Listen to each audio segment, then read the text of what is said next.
ఒకరెవరో అండి, ఇద్దరు నా వీడియోస్‌కి కామెంట్స్ పెట్టారు. ఆ పెట్టిన అతను ఎవరో కానీ ఏదో గ్రూప్ ఆఫ్ బాయ్స్ అంట. అలాంటి పనికిమాలిన వాళ్ళు పెట్టిన కామెంట్స్‌కి నేను లెక్క పెట్టనండి. ఓకేనా? దానివల్ల ఏమవుతుందంటే కనీసము అతని ఛానల్ పేరు కూడా ఒక విలువైనదిగా లేదు. పరమ చండాలమైన నేమ్ ఉందది. అలాంటి ఛానలోళ్ళు నా దాన్ని కామెంట్ చేసినంత మాత్రాన నేను ఫీల్ అవ్వను. ఓకేనా? స్కామ్‌లో పెట్టేసేసి కామ్ కొట్టా. ఫస్టు ఆ ఛానల్ నేమ్ చదువుతానండి నేను. ఎవరు కామెంట్ చేస్తున్నారు అని. ఆ నేముని బట్టే నాకు వాల్యూ అర్థమైపోతుందండి. అలాంటి వాల్యూ లేని వాళ్లకు వాల్యూస్ గురించి అర్థం కాదండి. కాబట్టి ఒక స్టూడెంటు, టీచరు దాని వాల్యూస్ తెలిసిన వాళ్ళే మాట్లాడాలి.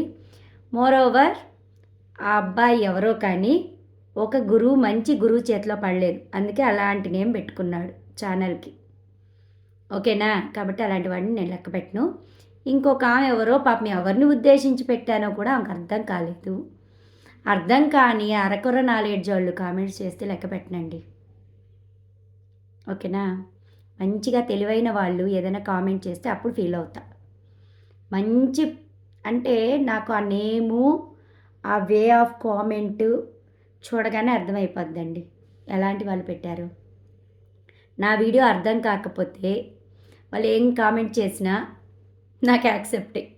ఎందుకంటే వాళ్ళకి నేను దేన్ని ఉద్దేశించి పెట్టానో అర్థం కాలే. అలా అర్థం కాకుండా ఉండడమే నాకు కావాల్సింది. అర్థమయ్యే వాళ్ళకి బాగా అర్థమవుతుంది. తెలివైన వాళ్ళకి ఖచ్చితంగా అర్థమవుతుంది. కాబట్టి నాకు బ్యాడ్ కామెంట్స్ పెట్టారని నేను లెక్క కూడా పెట్టనండి. ఓకేనా? ఆ నేముని బట్టి నేను ఐడెంటిఫై చేసుకోగలను. ఇంకా పనికిమాలినోళ్ళు పనికిమాలిన కామెంట్స్ పెడితే స్కామ్‌లో పెట్టేసి హ్యాపీగా దాన్ని రిమూవ్ చేసేసుకుంటాం. యూట్యూబ్ బంగారు కొండ అండి యూట్యూబు. ఆ యూట్యూబ్ మాకు అన్ని అవకాశాలు ఇస్తుంది. ఓకేనా?